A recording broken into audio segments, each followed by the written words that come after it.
Há momentos em que o coração desperta para uma verdade que sempre esteve diante de nós, mas que evitamos encarar. A vida cristã não cresce no conforto, nem floresce em solo macio. Ela nasce no confronto direto com aquilo que ainda nos prende ao velho homem. A fé verdadeira exige coragem para olhar para dentro sem distrações e admitir que há pecados que carregamos como correntes invisíveis, hábitos que moldam nossas decisões e formam uma sombra sobre tudo o que fazemos. O Evangelho não veio apenas para nos consolar, mas também para nos colocar em guerra contra tudo o que deseja roubar nossa alma. Existem áreas que não entregamos a Deus porque tememos o preço da renúncia, e é justamente nesse território que a graça opera com mais força. Quando a luz de Cristo alcança aquilo que escondemos, algo se rompe e abre espaço para uma liberdade que não depende das circunstâncias, mas do domínio do Espírito sobre o coração.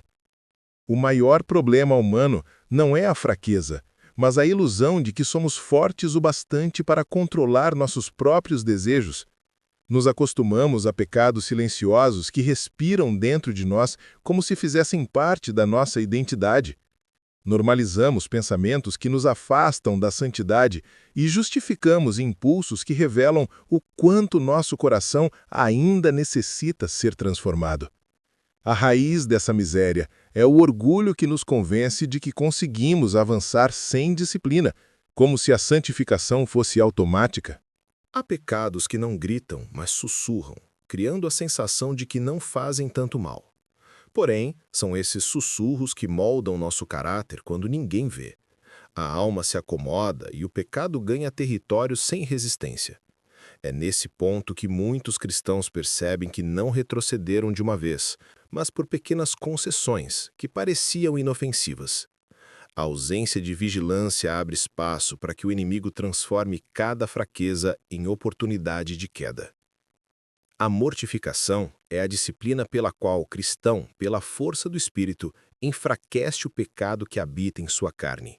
Não se trata de ascetismo nem de autoflagelo, mas de uma obra espiritual profunda em que o crente se opõe continuamente aos desejos que corrompem sua comunhão com Deus. A Escritura chama isso de fazer morrer o velho homem, não por esforço humano isolado, mas pela ação da graça que capacita o coração a rejeitar aquilo que antes parecia irresistível.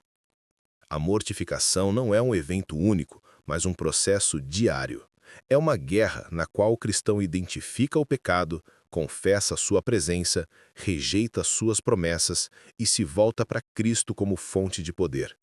Ela exige honestidade radical, renúncia constante e uma vigilância que não se cansa.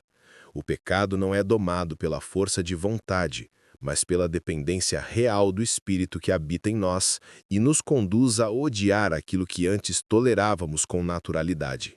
A prática da mortificação começa no ambiente secreto da alma. É ali que decidimos não ceder à primeira tentação que surge nos pensamentos.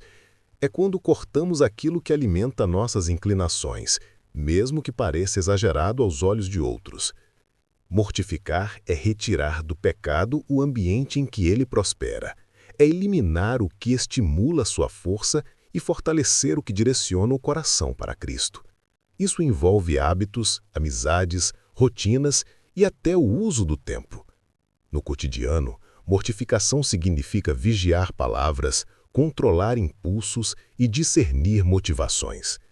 É escolher silêncio quando a ira quer dominar, escolher pureza quando a mente deseja vagar, escolher contentamento quando a inveja tenta corroer a alma. É uma postura ativa e intencional que impede o pecado de ganhar terreno. A cada pequena vitória, o coração percebe que a graça não apenas perdoa, mas transforma em profundidade, moldando o caráter para refletir a glória de Cristo. A vida sem mortificação é um terreno fértil para quedas profundas. Quem não combate o pecado secreto acabará escravo dele. Não existe neutralidade espiritual. Ou o pecado é enfraquecido, ou o pecado enfraquece o cristão.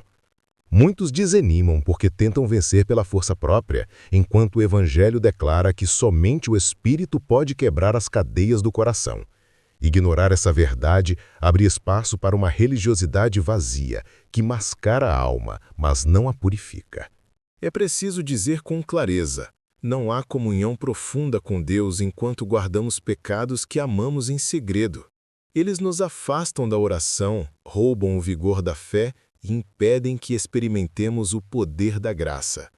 A mortificação exige coragem para abandonar prazeres que parecem inofensivos, mas drenam nossa vida espiritual. Aquele que não renuncia ao pecado acaba moldado por ele, e essa deformação afeta cada aspecto da existência. A mortificação é dura, mas produz uma alegria sólida, uma paz que o mundo não entende. Quando o pecado é enfraquecido, a alma respira de novo. A presença de Deus se torna mais doce, a consciência mais leve e o coração mais livre. O cristão que pratica essa disciplina descobre que não está perdendo algo precioso, mas está sendo libertado de uma prisão que antes parecia confortável. É nessa liberdade que floresce a verdadeira vida em Cristo. Agora, a pergunta se volta diretamente ao seu coração. Quais são os pecados que você ainda protege? As áreas que se tornaram intocáveis? Os hábitos que você sabe que precisa abandonar? A mortificação começa quando você decide parar de negociar com aquilo que destrói a sua alma. Hoje é o dia de confrontar o velho homem e clamar pelo poder do Espírito. A obra é dele, mas a decisão é sua. Que a luz de Cristo brilhe justamente no lugar que você tem evitado encarar.